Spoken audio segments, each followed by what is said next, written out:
Oh, hello and welcome everyone to this discussion about the future of the philanthropy media. I'm Charles Keidan, the executive editor of Alliance magazine and moderator of today's event, part of a special series marking Alliance's 25th anniversary. This event is being held in partnership with our colleagues at the Chronicle of Philanthropy, and it's being sponsored by Jumpstart Capacity Building, who asked us to say a few words about their work. Jumpstart is a capacity building program for grant makers seeking to improve their grantees' financial resilience. Bringing together coaching, fundraising, technology, and technical support, they enable grant makers to help grantees diversify revenue, save time, and achieve sustainability. For every $1 invested in Jumpstart, grant makers yield $5 in net new philanthropy, empowering nonprofits to sustain their mission. You can find out more at jumpstartfundraising.com. And issues of resilience are also big questions for philanthropy media organizations, many of whom are nonprofits too. So I'm delighted that 700 of you have registered for today's event. Today, we'll be looking at how the philanthropy media landscape has changed, where some of the gaps in coverage are in terms of diversity and geography, and whether we give too much focus to billionaire philanthropy or not enough. And we'll be seeking your views on the best funding model to sustain a vibrant philanthropy media and avoid the conflicts that some argue are inherent in accepting funding from the very people and organizations that we in the philanthropy media aim to cover. So, does philanthropy get the coverage it deserves? And if not, what needs to change? To discuss all this and more, I'm delighted to welcome a panel of exceptional colleagues who are thinking hard about these questions. With me today are Stacy Palmer, the editor of Chronicle of Philanthropy, Glenn Gamboa, who is the philanthropy editor at the Associated Press, and Teddy Schleifer, founding partner of Puck News. We were and are hoping that Cyndi Suarez, from the editor-in-chief of Nonprofit Quarterly, can join us. She hasn't been able to materialize yet, but we will bring her in if she's able to come in. And just a few things before we begin. First off, please feel free to say hello to one another in the chat on the right-hand side of your screen and post any questions there. You can also join the conversation on Twitter at Alliance Mag and at Philanthropy, and by using the hashtag Philanthropy Media. And I should add that everyone here is invited to subscribe to Alliance with the code webinar or take advantage of our 2-for-1 digital offer with Nonprofit Quarterly. See the offers tab on the right side of your screen. And I'd also encourage you, if you don't already subscribe, to support all the organizations here today. But today's discussion would not have been possible without the collaboration of the Chronicle of Philanthropy. And I'm now delighted to welcome Stacy Palmer, the editor, and hand the floor to her. I've asked Stacy just to say a few words in opening about how philanthropy, coverage of philanthropy and philanthropy media has changed over the last 25 years, how it's diversifying its range of contributors and sources, and how its partnership with the Associated Press is going. So it's a pleasure to welcome you, Stacy, to this webinar. It's great to partner with you. Over to you. Thank you so much for doing that, and congratulations on the 25th anniversary. That's really exciting and quite the milestone. I get to say how exciting that is because we've been doing this for 34 years, so we are even older than that, and my perspective stretches back on that. And so I was so glad you asked me to take the long-term look. When we first started the Chronicle of Philanthropy, there were people who said, how dare you ask the kinds of questions that your reporters are asking? How dare you call a foundation board of trustees and ask them questions? People were very angry that we even thought that philanthropy was something that commanded media attention. So the world of philanthropy itself has changed very dramatically in terms of its openness. I think all of us who cover this field know that we get pitches all the time from people who are professionals at doing philanthropy PR, and we can talk more about the challenges of covering it. But the idea of the openness, at least to the field, that has changed rather dramatically. And so I'm very pleased to see at least, people will take the phone calls of the reporters and change that. When we started the Chronicle, there was this idea that there really weren't any stories to cover. People would say things like, well, isn't philanthropy just about society galas and, the fancy gowns that people are wearing? And why is there any more to it than the charity ball circuit? And we knew there were tons of terrific stories to be told. And so one of our purposes was not just to help the philanthropy field itself get insights and information, but also to be able to prove that this journalism was something important and worth telling. We got started before the internet was really even working for all of us. So the only way people could get information really about what was going around them was through journalistic operations that we're setting up. And, I think that's the other biggest change that we've seen. Now everybody is engaged in our work. We have so many more sources and involvement. We post a story and people have comments and add to it and think about those things. And I think, all of media has benefited from that, but especially in philanthropy, where it's still a challenge to get all of the voices who are affected by philanthropy to talk. We often face the challenge that some people are afraid to offend donors, so they will say to us something off the record that they're not willing to say on the record because they don't want to damage their funding sources or they're worried about creating controversy. So getting people to the point where there's more balance, where it's possible to deal with some of these power issues, that's a challenge for all of us in journalism. One of the things that we did to make sure that we were reaching out to as many sources as possible and to look at our own work critically was we commissioned an audit of all of the people that we quote, all of the people who wrote opinion essays for us over 3 years, just to find out what was our baseline, how were we doing? And we found that there were some areas in which we were doing very well and in some areas we had improved. One of the areas where we improved was we were getting more women to write for our opinion section, which had been a real challenge for years and years and years. We went without any women being willing to contribute, not for lack of asking, but women were just unwilling to be able to put their views out for a lot of reasons, and we can talk about that. But we've been able to encourage a broader range of people to contribute. We've also really worked at broadening our source list and making sure that we are reaching out to people who are affected by stories, who add new perspectives. And the reporters and editors really have to go through a test with every story to make sure that they have thought of all of the different angles to be sure that they're capturing it. We're about to do this survey again to see whether we've improved in our ability, and we're going to keep doing that. And we continue to publish the results of that work. We feel that part of what we need to do is be transparent about where we've done well, where we still have room to grow. And when we talk about diversity, it's, not just race and gender, but generational, ideological. There are so many different areas in philanthropy where we really need to cover all the different organizations and perspectives. I think that's one of the things that makes the field so rich. There are so many people who are engaged in the work. In the United States, we have 1 out of every 11 people works for a nonprofit organization. So that's the fantastic part of this beat. You get to cover a little bit of everything. Sometimes people say, why would you want to work for such a niche organization? It's because it's about everything. And philanthropy touches everything. And when it doesn't touch certain things, then that's ripe for commentary to be able to talk about what is philanthropy not doing that it should be doing.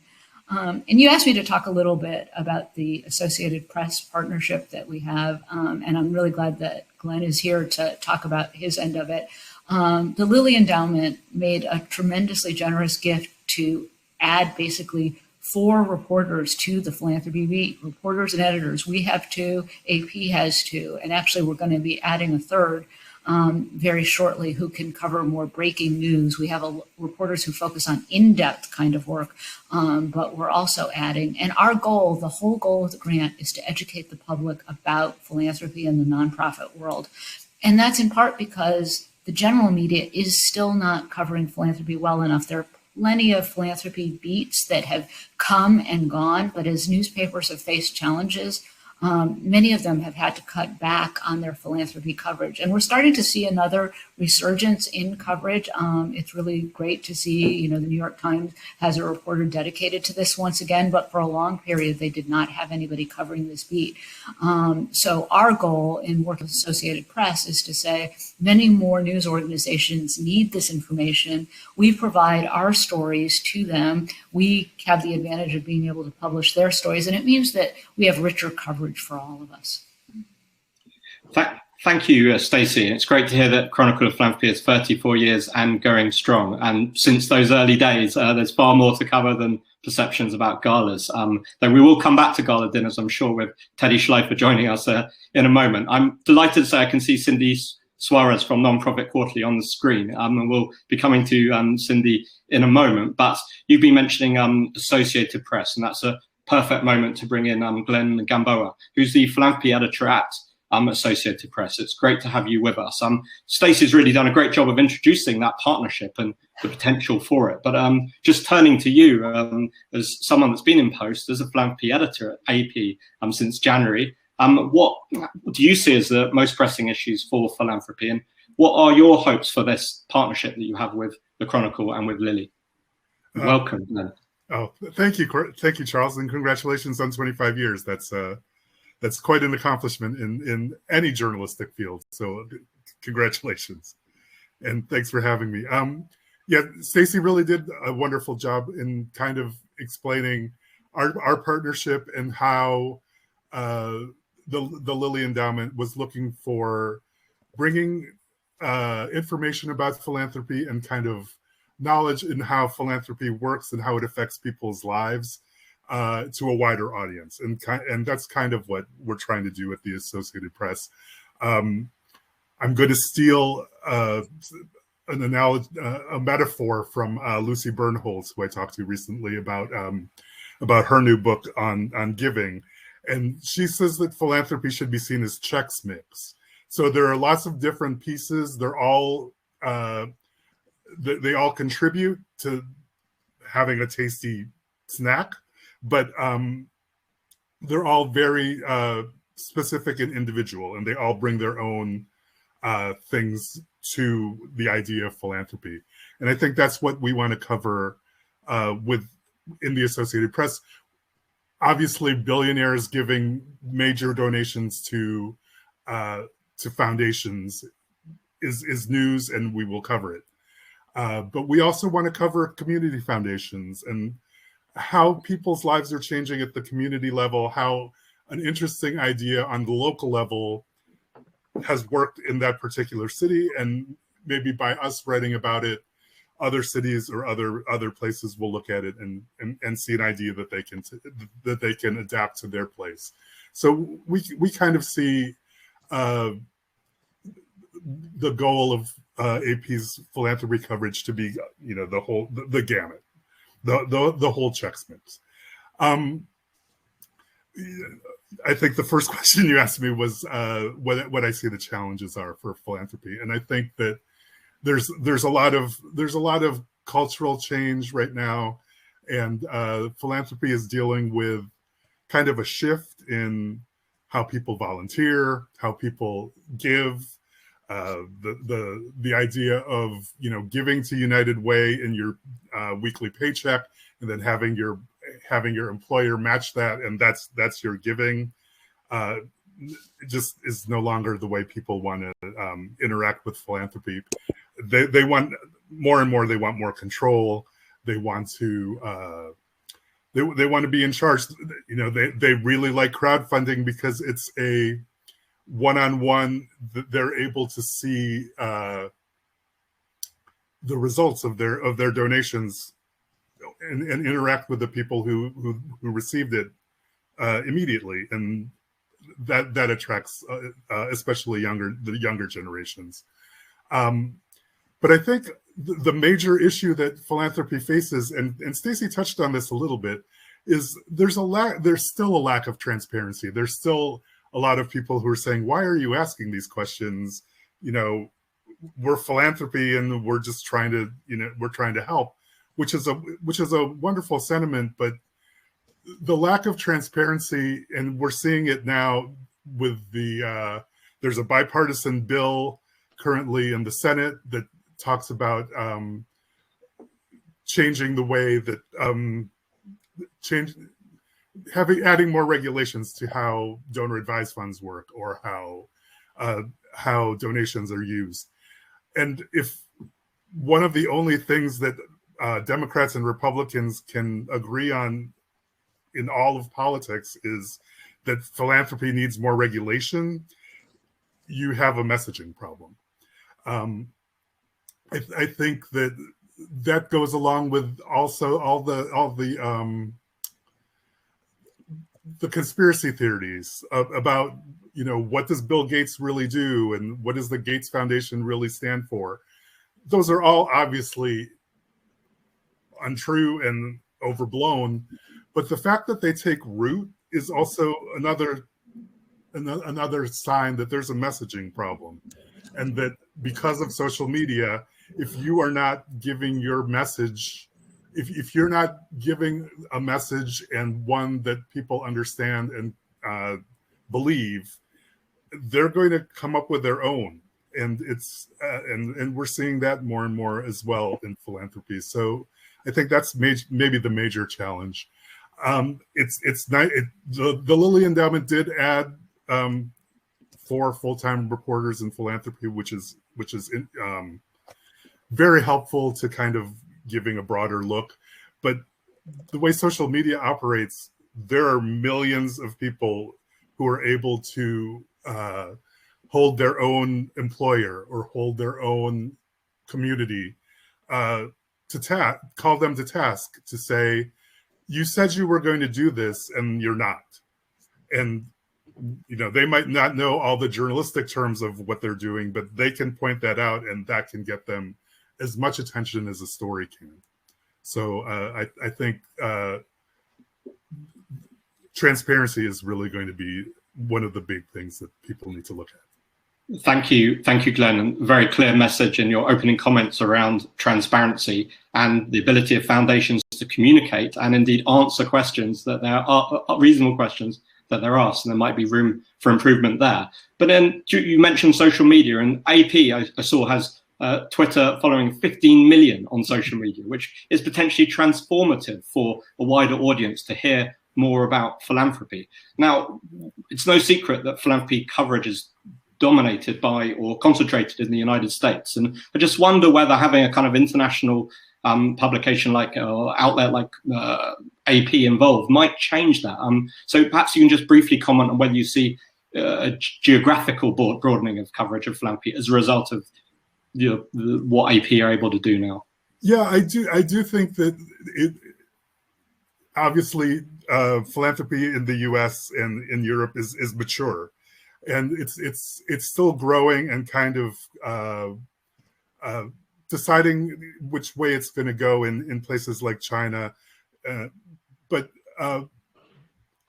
we've seen in recent years that billionaires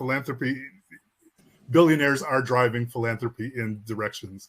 And in China especially, we're seeing that Chinese billionaires their move is towards education.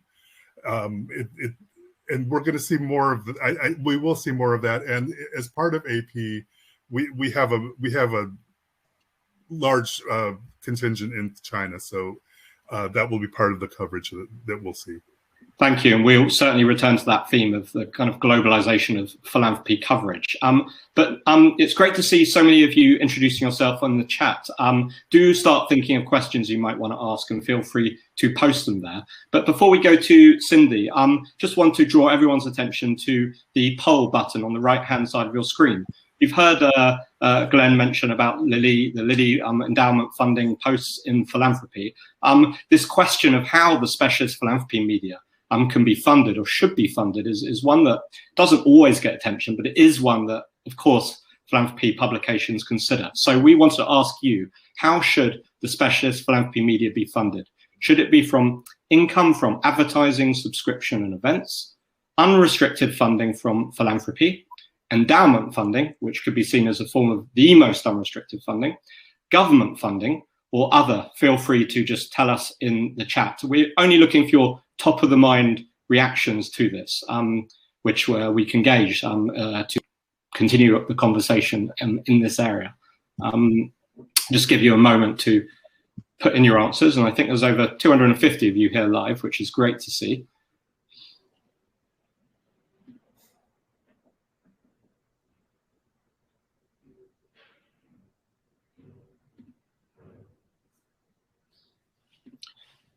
Okay, well, thanks for your votes on this. I'm just going to read the results. So 37% of you are saying so far that the philanthropy media should be funded from advertising, subscriptions, and events. 33% from unrestricted funding from philanthropy. 20% from endowment funding. I think I'm one of a minority of one in calling for that, but good to see 20% of you also saying that is possible place that philanthropy should coverage should be funded from. Government funding 4%, and some comments in the chat that we will pick up. So with that, thank you for your input there. With that, I'm delighted to turn to Cyndi Suarez. Cyndi is the editor-in-chief of Nonprofit Quarterly. I'm a partner of Alliance and many of the other publications here today. I'm sure many of you have read their pieces. Cyndi, welcome to you. What do you see as the most pressing issues for philanthropy to tackle, and how do you at an NPQ try to bridge the divide between how the world looks to elite philanthropy on the one side and regular nonprofits on the other? Welcome.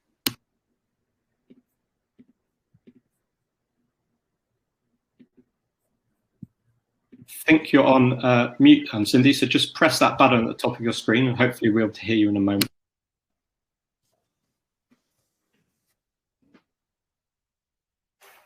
Can you hear me now? Yes, we can hear you now. Welcome. Great, thank you. So can you repeat the question? The biggest challenge right now?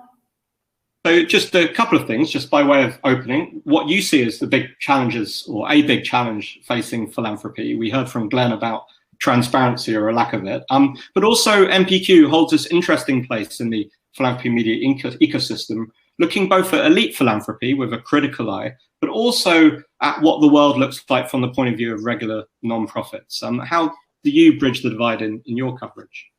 Yeah, so I think one good way to start is to say that, one of the biggest changes happening right now in the field is a change and addressing disparities around race and equity and leadership. And last summer, NPQ convened, not December 2020, we convened a roundtable of leaders of color across the country to tell us what they needed to support them in this change. And they talked about the infrastructure they needed. They named 4 things. One of the things that they named was knowledge creation as a major challenge that needed to be addressed. So we really took that on and started to look at what was meant by knowledge creation and sort of a deeper look at what we're doing, not just in terms of covering news or even narrative shifting, but really knowledge creation, that we're actually creating knowledge for civil society. And one of the things that we learned, which was really interesting, a few things that we're learning, is that about 99% of the funding for knowledge creation is from philanthropy, aimed at philanthropy. So philanthropy is mostly using these knowledge creation dollars to talk to itself. And so a lot of the coverage that we need in the field, so for example, NPQ doesn't have writers or reporters, we have editors, and we cull knowledge from the field and work with the field to shape that knowledge. We have, writing, we have webinars, we have, we've done film, we do a lot of social media and products, creating films and different products. So we've looked at different ways to change what we cover so that we can really try to grab and grasp and capture the knowledge in the field. That really, I think, is what's necessary right now for the field, is to capture knowledge from leaders who are really looking at things from systemic perspectives with, intersectional analysis, and really creating not only practical experiments on the ground, but really shifting how we should think about this. So covering that and harnessing that knowledge is actually a challenge, because a lot of the ways that we're set up to create knowledge doesn't capture that knowledge. And we're not funding the capture of that knowledge. I think in terms of philanthropy, what we're noticing is that a lot of, that shift is also happening in philanthropy, where you have leaders of color coming into philanthropic organizations as, higher level staff, as leaders. And we've been, I guess, a little bit, not surprised, I guess, but how much they reach out to NPQ. And what we hear over and over from them is that they don't feel like they have an intellectual home. So not only do leaders of color not feel like their knowledge is captured, but funders of color, even leaders of philanthropic organizations, do not feel like they have an intellectual home in the media landscape. And so we're, proud of the fact that they feel like they can come to us. And we really are right now in the process of building up and really shifting the forms at NPQ, the structures, how we do the work, so that we can really address that gap in knowledge creation and that space for thinking and for really putting out ideas that are really different than what's happening right now. I think the biggest challenge right now for philanthropy is to not create the structures that they are fighting against. I think that's something that's just been rampant across the sector. But I think right now there is, how could you say that there is a sort of direct challenge to philanthropy. So a lot of these leaders of color feel challenged in those positions as leaders and are really looking for ways to shift the cultures that they're part of. For us at NPQ, one of the ways that we're looking at it is in terms of forms. What are the forms that are needed right now that are different that would exist that actually brings us closer to what we're trying to create in the world?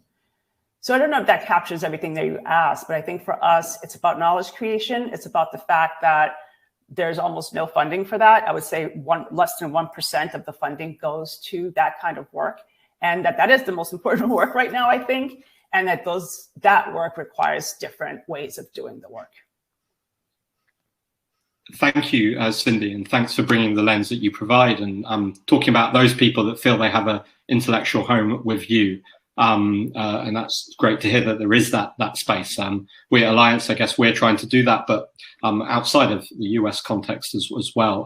But we know we've got a long way to travel in making sure that we are authentically representing the greatest diversity of voices. And I do note what Stacy was saying at the outset, just about their work and Chronicle's work in this area. But you talked about the challenge to philanthropy, and one person who has made a big challenge to philanthropy, the institutional philanthropy world, is Mackenzie Scott. And it would be remiss of me not to ask you about what it was like to receive funding from Mackenzie Scott for nonprofit quarterlies work. What kind of a difference is that making? We've heard about Lily and the difference it's making at AP and Chronicle. What's Mackenzie Scott's backing doing for you?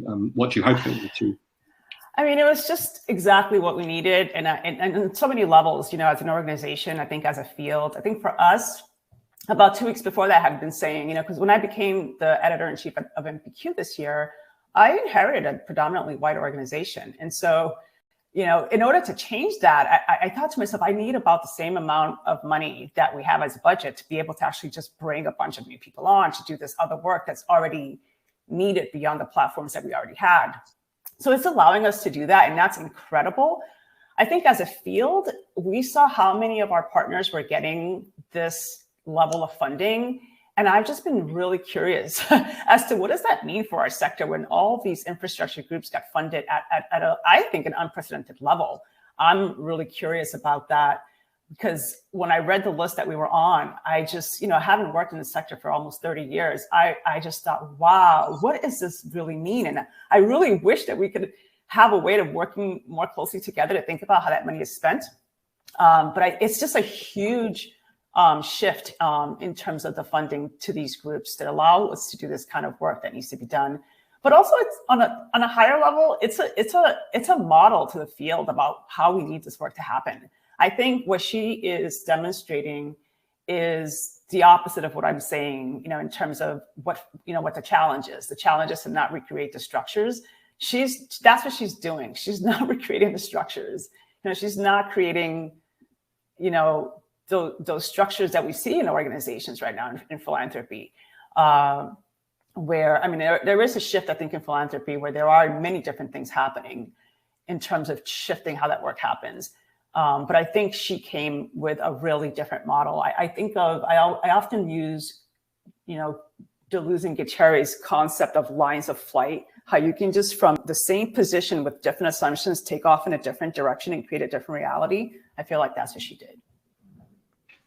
Thank you. And certainly on our agenda for 2022, and I'm sure many others will be taking more of a critical look at Mackenzie Scott's philanthropy in general, as well as the work on philanthropy infrastructure in particular. So it's great to have your perspective on that. I'm delighted to bring in now Teddy Schleifer from Puck News, a seasoned reporter on wealth, on billionaires, and really thinking about inequality. And in order to do so, thinking about what the wealthiest in society are doing, including through their philanthropy. So it's really great to have your perspective and you with us. Teddy, over to you. If you just unmute yourself. Does that work? Hey, thanks so much for having me. So you're right. I think about this beat through the lens of inequality. that doesn't mean that I am coming to this as a critic of the system. Like, obviously, I wonder if other reporters on this call feel this way. There's been a surge of criticism of kind of the charitable sector that sometimes I feel like objective journalists can get lumped into, where it's like people who are pressing for more information. And there certainly is alignment between, the demands for more transparency when you think about kind of the billionaire philanthropy critics and the billionaire philanthropy reporters.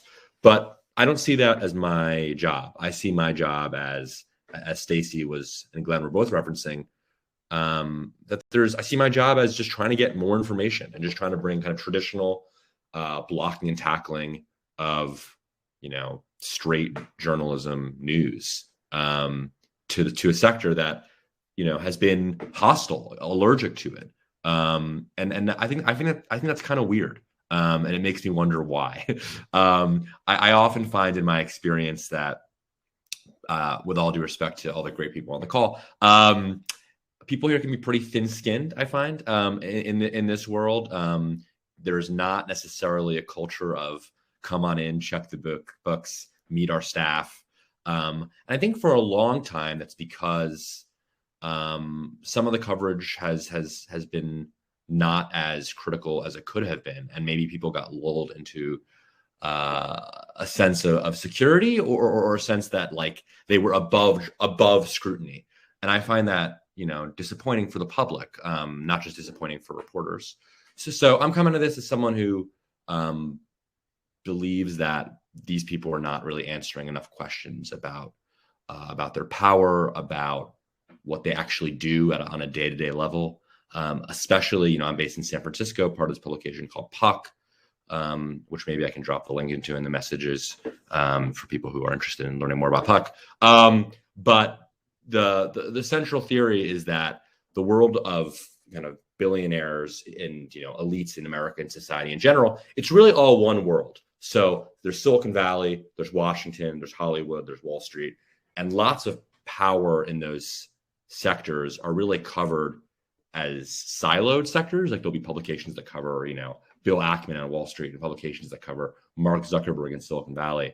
But not to be too conspiratorial, but it really is one world. Increasingly, every wealthy person does a little bit of everything. And I think philanthropy is sort of at the cross section of all these beats where, they all go to the same charity galas. They all use Bridgespan. They all, donate to Give Directly or Jose Andres or whatever. There's awful lot of similarities between the wealthy in this world.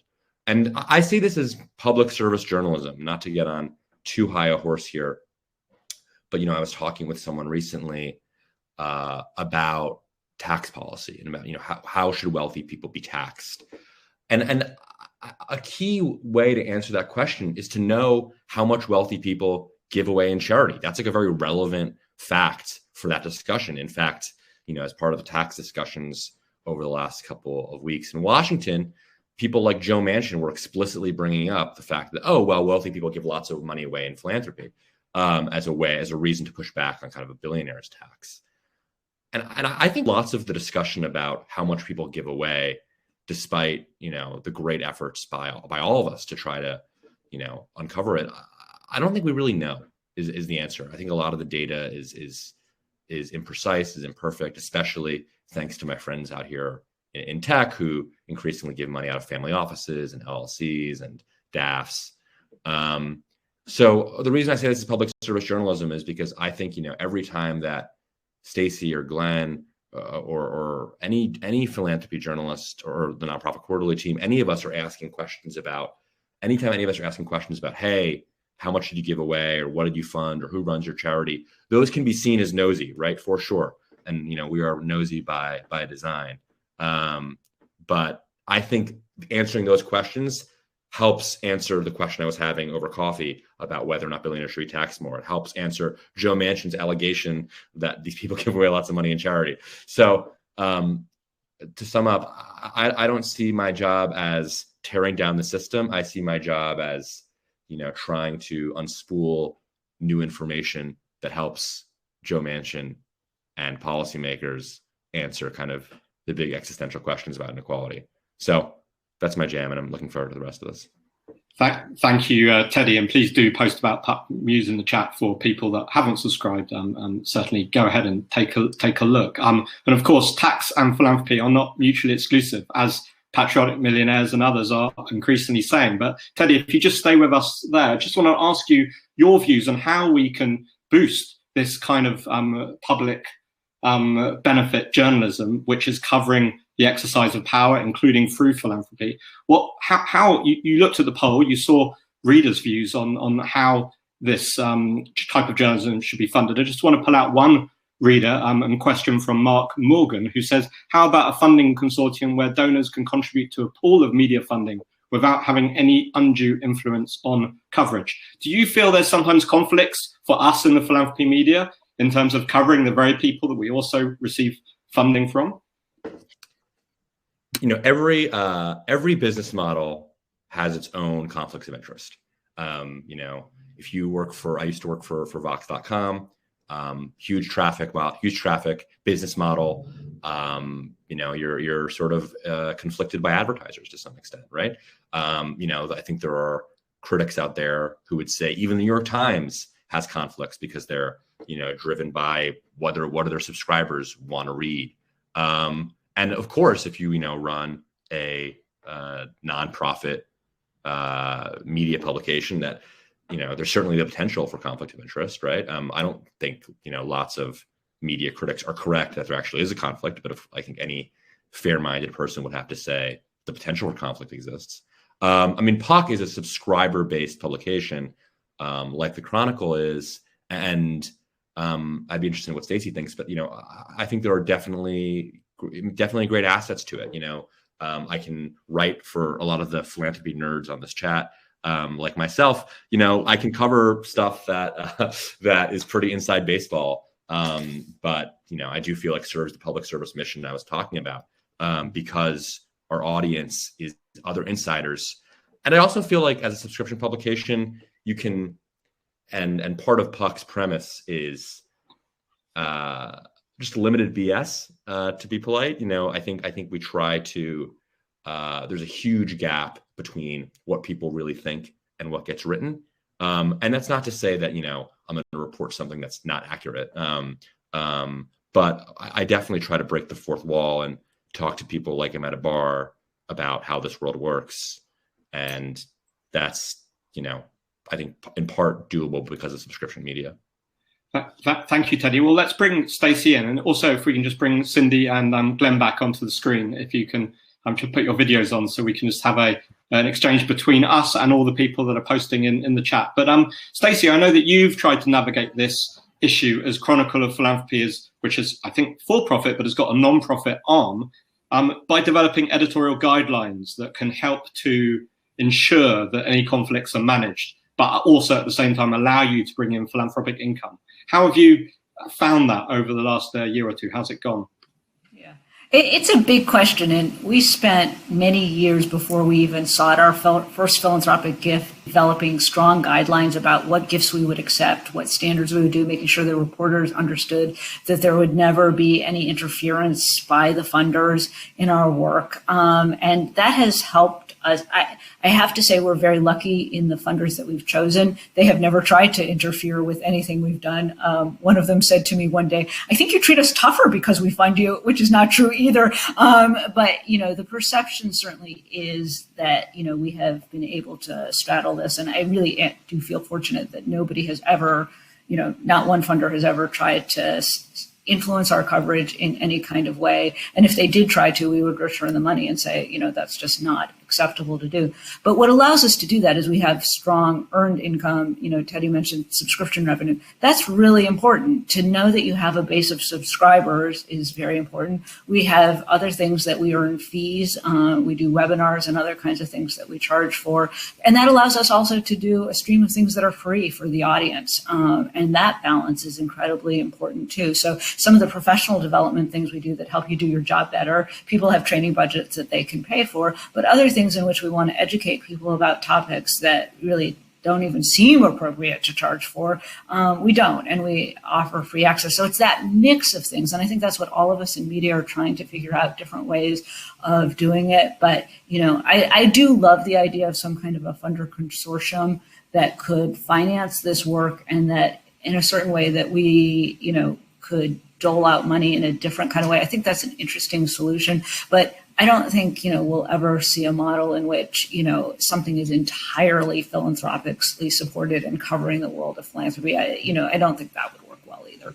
Yeah, thank you, Stacey. It'd be great to see the lifting the tide for all boats in that way, so that the whole of the space can grow, because ultimately our efforts are to improve the effectiveness and the accountability of philanthropy, at least those rooted in the philanthropy and civil society media. But just wanted to not push back, but at least ask you about a more subtle form of maybe exercise of power from donors. And that is not so much censorship from donors, but self-censorship from editors.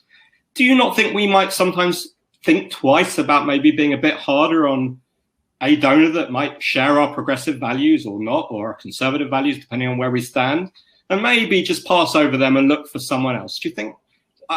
do you think, being honest, that's the way journalism has always, but journalism always worked that way. We have advertisers who support things. I mean, there's always somebody who's paying, or somebody who we want to interview or do things, and that's why our integrity matters so much, and we have to keep at it and keep making sure that we do that and have strong ethical principles. And so the idea that philanthropy is the only influence, I just think, and I've heard this from more and more donors these days, especially living donors, they're very concerned about this issue, and I appreciate that they are. But I have to worry about the technology companies that are our advertisers as well. I mean, I think about all of them. I think about our readers. If I do a critical story about United Ways or Red Cross, lots of them are our readers, and yet they still stick with us. As a matter of fact, they probably are happier that we have really looked at their organization if there are problems. So, that's why journalism exists, is to ask these questions, to ask them fairly, to make sure we're not doing gotcha journalism. That would be inappropriate. But, I appreciate your question. It's a fair point, because that subtle stuff is important. But we've all always had it. It's not new. And do Glenn, Cyndi, or Teddy, one of you want to just comment on that as well? Maybe Teddy, you were kind of nodding in response. I don't know. I don't have a strong opinion. I want to hear from other people. I was just yapping for an hour. in which case, I'm happy to move on. Stacey, you were kind enough in advance of this webinar discussion to send out a note to your readers asking for their comments and questions. And one of them actually was one that I thought maybe Teddy could take. Andy Timon says, well, actually, it's actually refreshing to hear about philanthropy that doesn't involve mega donors, the stories that could serve and inspire small donors to think of themselves as philanthropists and change makers. And of course, that's important. Do you think that actually the focus, or the necessary focus, on the power of billionaires can divert attention from those grassroots philanthropy, community philanthropy, and the everyday actions of givers that might make a difference to their local communities? How do we get that balance right? That's a great question. I do think, a good meta critique of kind of not just philanthropy journalism, but of like billionaire journalism in general, is I think you can make a good argument that these people's power is overstated in society. Like I'm thinking about, there's a whole sort of side of my B that covers kind of political spending. And 5 years ago, billionaires had tons of power when it came to political spending, but now with the rise of kind of small dollar donors, you could maybe argue, it's arguable, that that these people's influence is overstated. I have sort of a little flip response to that question, if you guys will indulge, which is like, I don't know if it's really my job to like inspire people. That's like, I know maybe that's controversial. Like I see the job of philanthropy journalism in a little bit more narrow way. I think there are inspiring stories, and if there are inspiring, newsworthy, interesting stories, like we should tell them. But I think lots of do I believe it's my job as a journalist to like encourage more philanthropy? I don't know if I think that. And maybe other people disagree. But I see my job as covering the sector as it is and covering the world as it is, not necessarily, forecasting the world that I want it to be. I do agree that media, philanthropy media, and frankly, all media has a bias toward the negative. I guess there's an adage that, only the planes that crash get covered, right? The planes that take off and land safely, there's no news stories about that. So that's true of all journalism. I certainly think you should wonder, is media reflecting the world as it is, or is just reflecting the most outrageous, negative, outlandish stories? But I don't know. I think about my job a little bit more narrowly. Thanks, Teddy. I have a question for Glenn from Shireen Azimi. It's a question about paywalls. Shireen says that given that philanthropy publications, including ours, I should say, have paywalls, the average person isn't reading the coverage, as she says. Do you see the expanded APB as getting stories in front of more general news consumers? Over to you, Glenn. Sure, definitely. I think that the whole point of AP is to get as many people to read a story about philanthropy as we can. Part of our partnership is that we run some of Stacy's stories from the Chronicle of Philanthropy, not all of them, because we want her to continue in business, and perhaps not the full thing. Perhaps we'll give a shorter version that might appeal more to a general audience, but for those who are very involved in philanthropy or want all the details, they would have to go and subscribe to her, which we would want them to do, to get the full picture.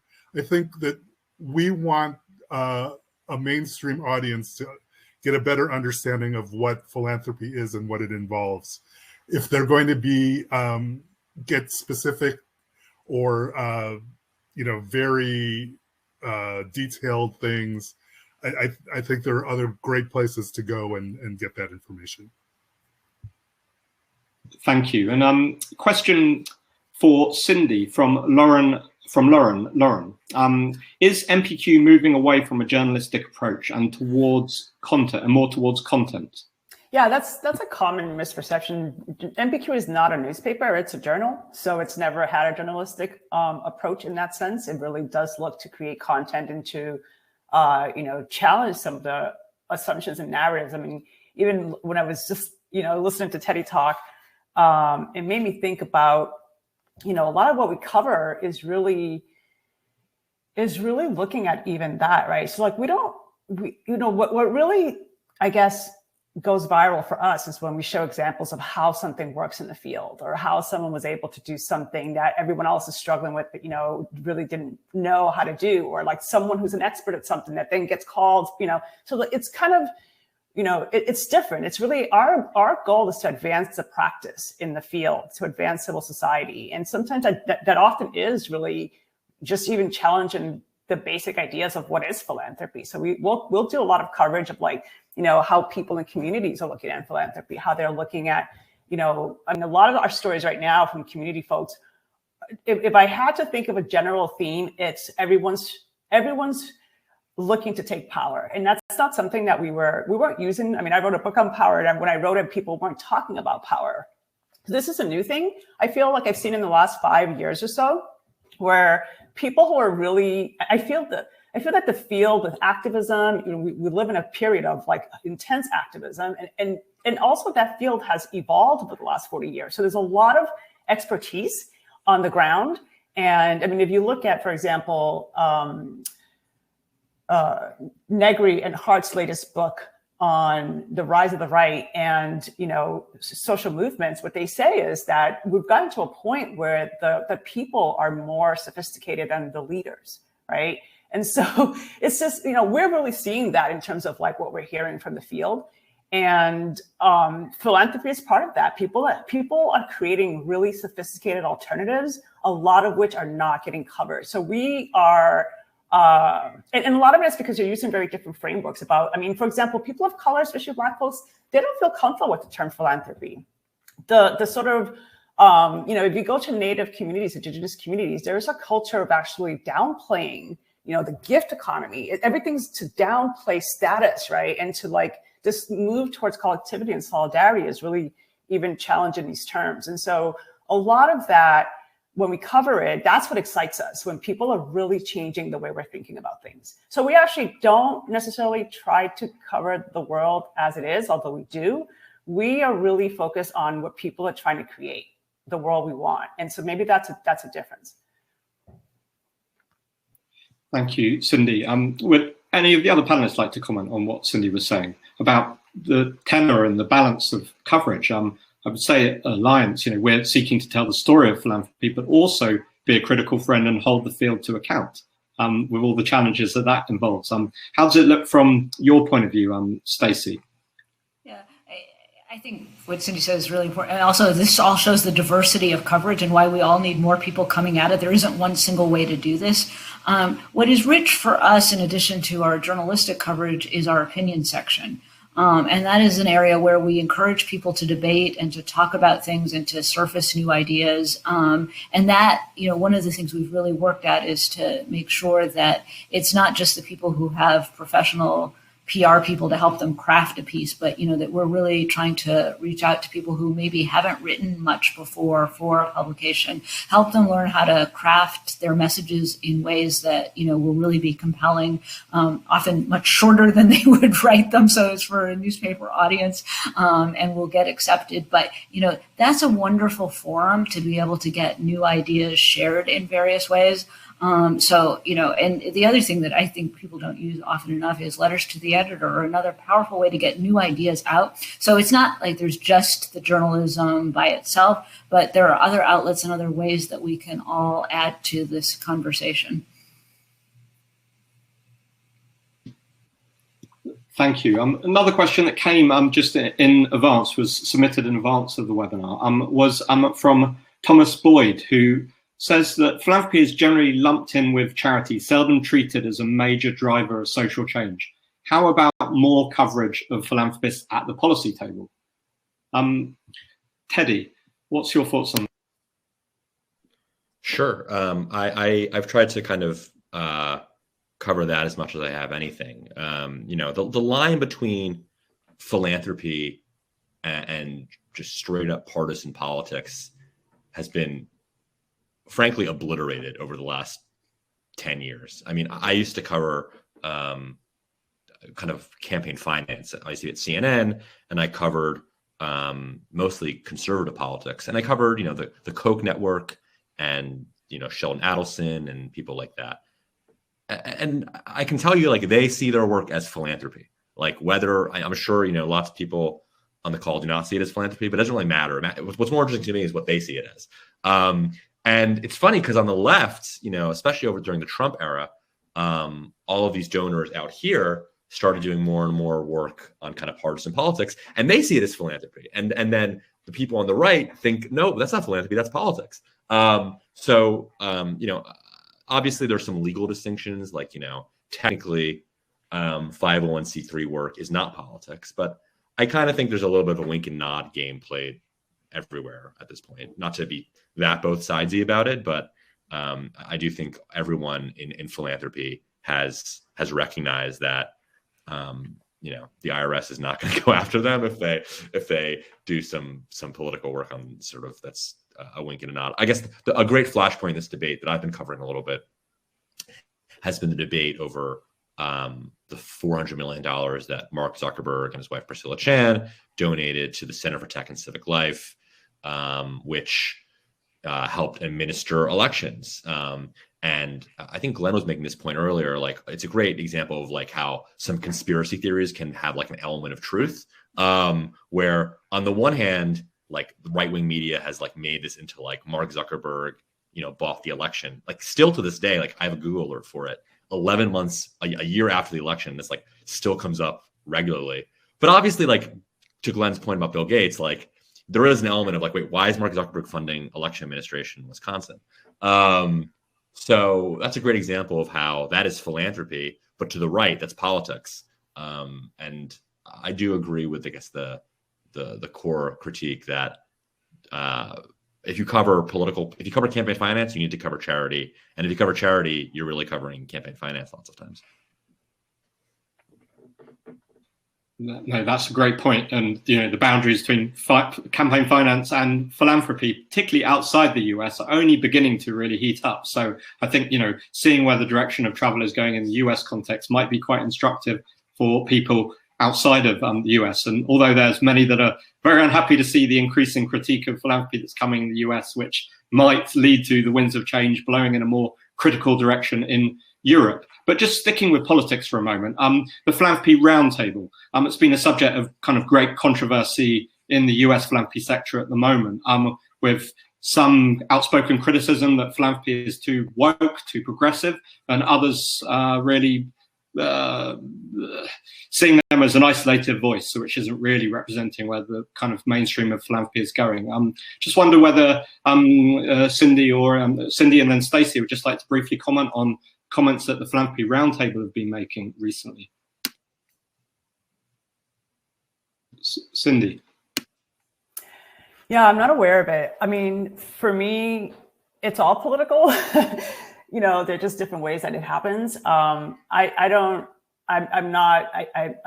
don't find, honestly, the intricate conversations between philanthropists to be my focus. It's just not where change happens for me. So sorry, I'm not in the nitty-gritty of that. And Stacy?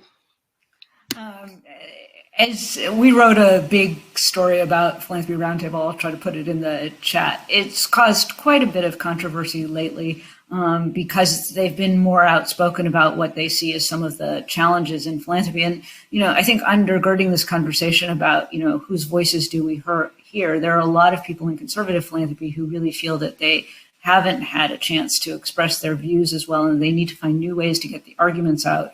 And that, much of philanthropy is progressive. Many of the progressive philanthropists who were part of Philanthropy Roundtable have dropped out because they found the comments that Philanthropy Roundtable made so offensive that they felt like, instead of being an organization that brought both sides together, which was very, very important to do, that it had lost that ability to do it. And yet others feel that, it's more effectively than ever advancing its views. So the organization itself has changed. And it's another sign of how the Trump era really influenced philanthropy. It's a different kinds of organization, I think, because of that. And it's very much worth following this debate because, these questions about how philanthropy can do something to heal these divides, I think is one of the most important things that philanthropy can do. And yet, the polarization in the field makes it really challenging to do that work. But, one of the areas we're going to cover more and more is there's these groups like the New Pluralists who are really trying to make sure that Americans can find a way to talk to each other. We really struggle with that as to how to get people to discuss key issues. And then how are we ever going to solve problems, which is a big problem for the nonprofit field. So I think, what we're seeing is definitely worth covering. We'll be curious to see where it goes next. Charles, can I just say one thing? Please come in. Final word. This is really fascinating because if you looked at the field, almost no one would accuse philanthropy of being progressive. And so it just shows you what happens when philanthropy only speaks to itself and gets to decide what change is allowed. I mean, just this conversation to me, I'm trying to maintain because it just perfectly shows you what the problem is when philanthropy speaks to itself the way that it does. It's so solipsistic that it's actually kind of disturbing. No, and thank you for bringing that perspective, and that's exactly why it's important that your voice is here.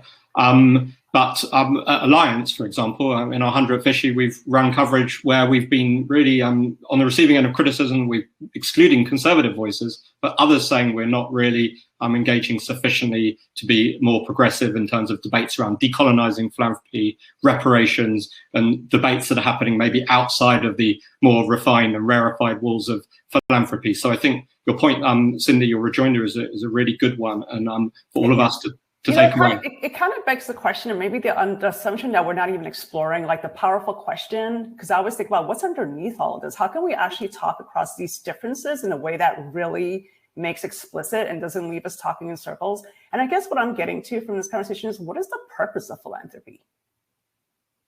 Because there's some assumptions here. And if these dollars are being taken out of, just regular democracy, then what is the purpose of it? Because given where you stand in the system really determines how you see that. And I think that determines why something would be called progressive and then not progressive enough to progress. It's just really interesting to get at. And I think the really important thing here is how do you talk across the differences in society that allow us to get to a different place? And ultimately, who gets to speak on philanthropy and about philanthropy? And we know that philanthropy is predominantly white and wealthy, and a result of the concentrations in capital that arise in our societies, which make questions of inequality ones that have to be addressed. So, on that note, it's going to be, unfortunately, all we have time for this particular discussion. The hour has raced by just as we got onto some of the substantive debates that philanthropy has to address. But it's really good to be amongst colleagues that I know are committed to doing so. I'd like to, I hope you've, as I say, enjoyed today's discussion. If you value the coverage of some of the coverage, at least, that you're hearing, please consider subscribing to all philanthropy publications, including Chronicle of Philanthropy, Nonprofit Quarterly, who we have this 2-for-1 offer with, and also our colleagues at the SSAR and Inside Philanthropy, as well as Pup News, who you've heard from Teddy Schleifer today. And be sure to get the latest news and insights on global philanthropy by subscribing to Alliance at alliancemagazine.org. But I'd like to end by saying thank you to our sponsors at jumpstartfundraising.com, of course, to Stacy and all the team at Chronicle of Philanthropy for helping to shape today's discussion, which we hope everyone here has found valuable. And alongside Stacy, thanks to Glenn Gamboa, Teddy Schleifer, and of course to Cyndi Suarez. I'm delighted you could all be with us today. And thanks to the Alliance team behind the scenes, especially Anne-Marie McQueen, who's produced today's event, and most of all to all of you, so many of you who came here to be part of this conversation, be part of a global conversation on philanthropy, as well as to highlight those gaps that we need to do much more to fill. So our last webinar of our 25th anniversary series takes place on December the 7th. My colleague Andrew Milner will be in the chair talking to the Global Alliance for the Future of Food about our next issue, which takes a closer look at philanthropy and food systems. You can sign up at alliancemagazine.org/events. But until then, thank you all so much for joining us. Until next time, goodbye. Thank you.